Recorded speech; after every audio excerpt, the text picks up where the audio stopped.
বাংলাদেশের চলচ্চিত্র জগতে যারা স্থায়ী ছাপ রেখে গেছেন তাদের মধ্যে নায়িকা শাবনূর অন্যতম।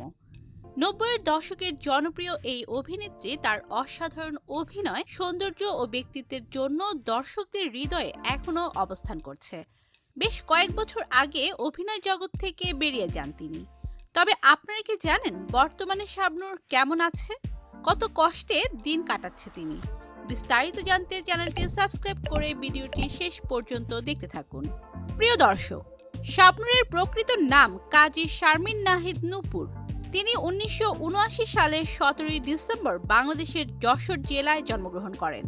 ছোটবেলা থেকেই অভিনয়ের প্রতি তার ঝোঁক ছিল। তার এই প্রতিভার প্রথম আবিষ্কার করেন বাংলাদেশের খ্যাতিমান চলচ্চিত্র পরিচালক এহতেশাম। ১৯৯৩ সালে এহতেশাম পরিচালিত চাঁদনি রাতের চলচ্চিত্রের মাধ্যমে তিনি রূপালী পর্দায় আত্মপ্রকাশ করেন। যদিও ছবিটি বাণিজ্যিকভাবে খুব একটা সফল হয়নি, তবে তার অভিনয় নজর কেড়েছিল অনেকের। শাবনূরের ক্যারিয়ারে সবচেয়ে বড় মোড় আসে ১৯৯৪ সালে, যখন তিনি সালমান শাহের সঙ্গে জুটি বাঁধেন। তাদের প্রথম চলচ্চিত্র তুমি আমার মুক্তি পাওয়ার পর দর্শক মহলে তুমুল জনপ্রিয়তা লাভ করে। এরপর তারা একসঙ্গে একাধিক সুপারহিট চলচ্চিত্রে অভিনয় করেন, যার মধ্যে রয়েছে স্বপ্নের ঠিকানা, স্বপ্নের পৃথিবী, তোমাকে চাই, আনন্দ অশ্রু, জীবন সংসার, সুজন সখী। সালমান শাহের অকাল মৃত্যু তার ক্যারিয়ারে একটি বড় ধাক্কা দিলেও শাবনূর থেমে থাকেননি। তিনি এরপরও একাধিক নায়কের সঙ্গে জুটি গড়ে সফলতা অর্জন করেন। রিয়াদ, ফেরদৌস, মান্না ও সাকিব খানের সঙ্গে তার অভিনীত বহু চলচ্চিত্র ব্যবসা সফল হয়। শাবনূর কেবল রোমান্টিক চরিত্রে সীমাবদ্ধ ছিলেন না, তিনি বিভিন্ন ধরনের চরিত্রে অভিনয় করে তার অভিনয় শৈলী প্রমাণ করেছেন। ২০০৫ সালে মুক্তি পাওয়া দুই নয়নের আলো ছবির জন্য তিনি জাতীয় চলচ্চিত্র পুরস্কার অর্জন করেন।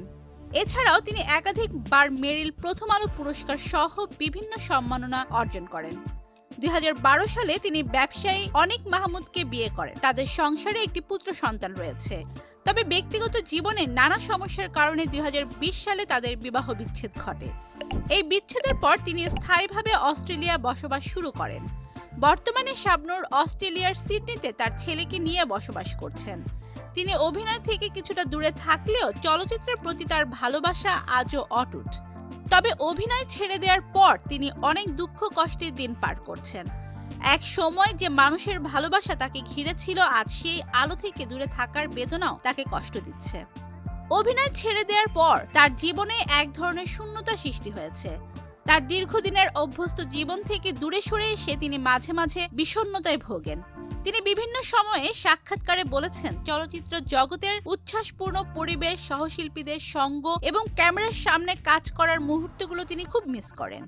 শাবনূরের মাঝে মাঝে সামাজিক যোগাযোগ মাধ্যমে সক্রিয় থাকেন এবং তার ভক্তদের সঙ্গে যোগাযোগ রাখেন। তিনি সম্প্রতি ইঙ্গিত দিয়েছেন যে ভবিষ্যতে হয়তো তিনি চলচ্চিত্রে ফিরতে পারেন, তবে এখনো সে বিষয়ে চূড়ান্ত কোনো সিদ্ধান্ত নেননি। শাবনূর শুধুমাত্র একজন অভিনেত্রী নন, তিনি এক যুগের প্রতীক। তার অভিনীত সিনেমাগুলো আজও দর্শকদের কাছে জনপ্রিয়। যদিও তিনি বর্তমানে সিনেমা থেকে দূরে রয়েছেন, তবে তার অবদান চিরস্মরণীয় হয়ে থাকবে। আশা করা যায় ভবিষ্যতে তিনি আবারও চলচ্চিত্রে ফিরে আসবেন এবং তার অনুরাগীদের আরও নতুন কিছু উপহার দিবেন। তার ভক্তরা এখনো তার প্রত্যাবর্তনের অপেক্ষায় রয়েছে। তো প্রিয় দর্শক, নায়িকা শাবনূরের সিনেমাগুলো কারা কারা দেখেছেন? তার অভিনয় আপনাদের কেমন লাগে? কমেন্ট করে জানিয়ে দিন এবং নতুন নতুন ভিডিও পেতে আমাদের চ্যানেলটি সাবস্ক্রাইব করুন। ধন্যবাদ।